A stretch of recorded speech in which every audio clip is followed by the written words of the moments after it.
Hello जय हिंद दोस्तों, आप लोग का हमारे YouTube channel super power India में बहुत बहुत स्वागत है। आइए आज हम लोग कुछ महत्वपूर्ण क्वेश्चन बताएंगे आप लोगों को, जो कि है जो टॉपिक है मौलिक अधिकार के बारे में कुछ बताएंगे। तो इसी बीच हम आपसे एक रिक्वेस्ट करते हैं कि हमारी इस वीडियो को ज़्यादा से ज़्यादा शेयर करें और ज़्यादा से ज़्यादा सब्सक्राइब करें, लाइक करें, ताकि ज़्यादा से ज़्यादा लोगों के पास पहुँचे, ताकि हम जल्द से जल्द पूरी की पूरी वीडियो बना के लाएँ, पूरे एक टॉपिक वाइज पूरा बना के लाएँ, पूरे 1 घंटे की वीडियो।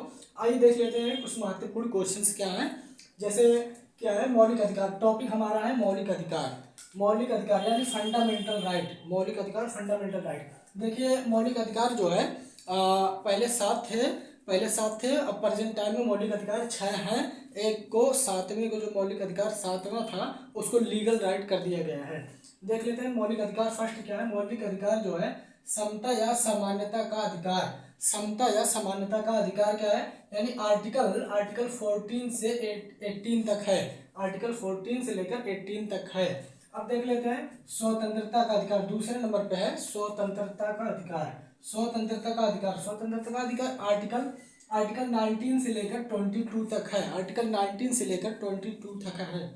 अब देखिए कि आर्टिकल 19 से 22 तक में है 2 आर्टिकल ऐसे हैं जिन्हें कभी भी रद्द नहीं किया जा सकता।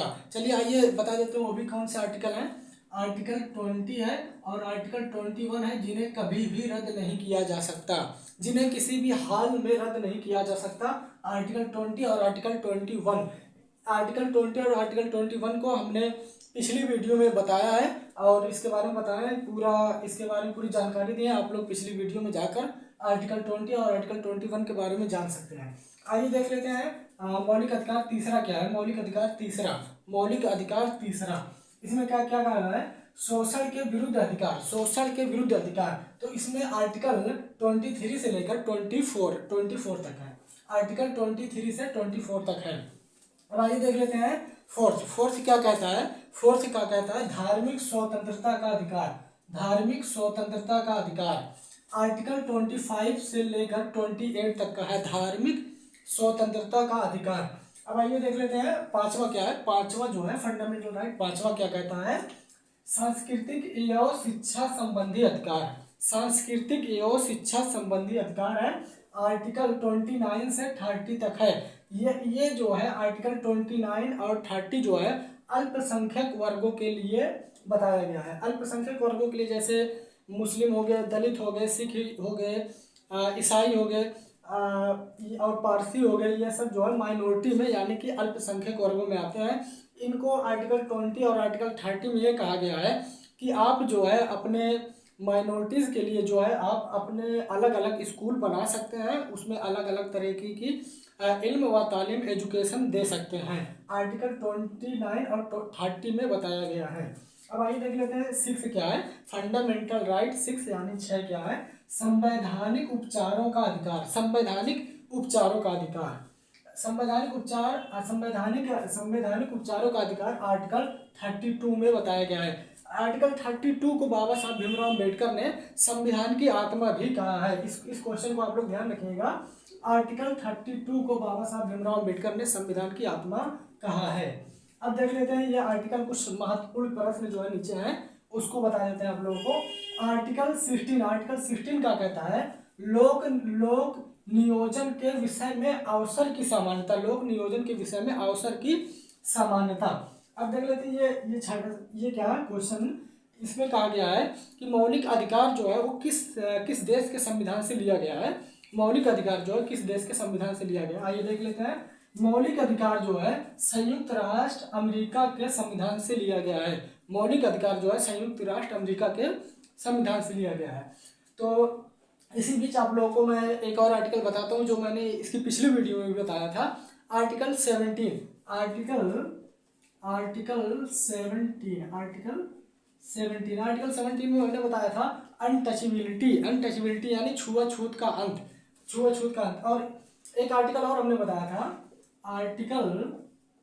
आर्टिकल जो है आर्टिकल 15 में हमने बताया था कि अगर कोई भी व्यक्ति जाति, धर्म व लिंग या फिर जन्म स्थान के आधार पर भेदभाव करता हुआ पकड़ा गया या फिर भेदभाव करता हुआ पकड़ा गया तो उसको जो है जेल भी हो सकती है।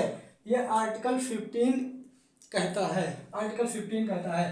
अब देख लीजिए इन आर्टिकल जो हमने मौलिक अधिकार आपको बताए हैं और कुछ आर्टिकल इसमें इंक्लूड करके हमने आप लोगों को बताया है, तो आप लोग इसको बहुत ध्यान से देख लीजिएगा। इसका स्क्रीनशॉट भी आप लोग ले सकते हैं, इसको अच्छे से पढ़ सकते हैं।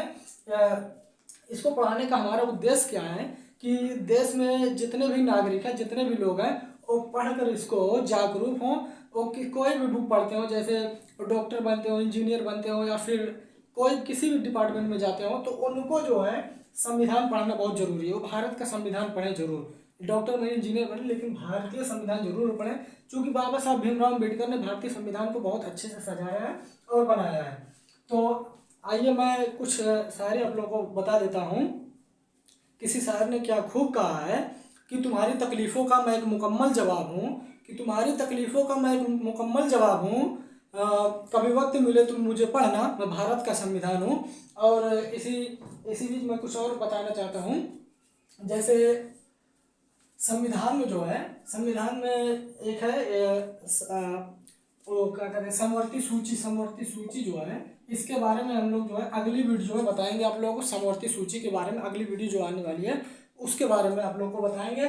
तो और इसमें जो है ये जो है आर्टिकल जो है हमने कहाँ से कहाँ तक, आर्टिकल 14 से लेकर 18 तक, आर्टिकल 19 से लेकर 22, आर्टिकल 23 से लेकर 24, आर्टिकल 25 से लेकर 28, आर्टिकल 29 से लेकर 30, आर्टिकल 32, यहाँ तक का हमने आप लोगों को मौलिक अधिकार बता दिया है।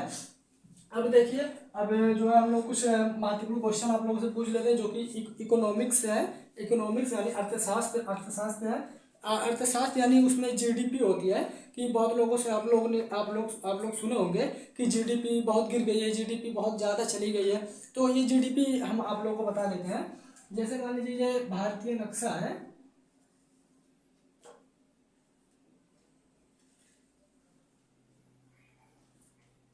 मान लीजिए भारतीय नक्शा है, मान लीजिए कहता हूँ भारतीय नक्शा है, चूंकि अभी बनाना नहीं आता है। तो इसमें जो है, जो भारतीय सीमा के अंदर जो कंपनी है, जैसे टाटा कंपनी होगी, टाटा कंपनी मान लीजिए कोई चीज़ बनाए, जैसे मान लीजिए कोई कंपनी है भारतीय में जो 10 कलम बनाई, 10 पेन बनाई, जिसका मूल्य, एक कलम का मूल्य जो 5 रुपये है, तो 10 कलम का मूल्य जो 50 रुपये हो गए। 10 कलम का मूल्य जो 50 रुपये हो गए। तो अब जो है ये जो इसमें कहा गया है कि भारत के सीमा के अंदर जो प्रोडक्ट बनेंगे और उसका मूल्य जितना होगा वही भारत की जो है जीडीपी होगी।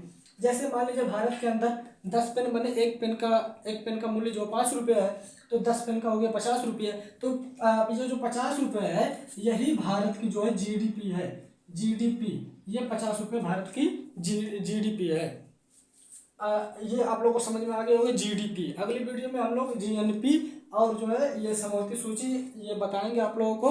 तो आप लोग हमारे इस वीडियो को ज़्यादा से ज़्यादा सपोर्ट करिए, ज़्यादा से ज़्यादा लोगों के पास शेयर करिए, ताकि हम लोग ज़्यादा से ज़्यादा और लोगों को जागरूक कर सकें, ताकि वो शिक्षित लोग जब तक शिक्षित नहीं होंगे तब तक जो है वो देश का विकास नहीं कर सकते। जब शिक्षित होंगे लोग तो देश का विकास भी होगा, और ज़्यादा से ज़्यादा लोग जागरूक भी होंगे, और अन्य लोगों से किस तरीके से बात करनी है, किस तरीके से उनको भेदभाव रखना है, ये सब है आप लोग पढ़ लिख कर जान सकते हैं। तो आइए दोस्तों, हम लोग यहीं पर वीडियो ख़त्म करते हैं। जय हिंद, जय भारत।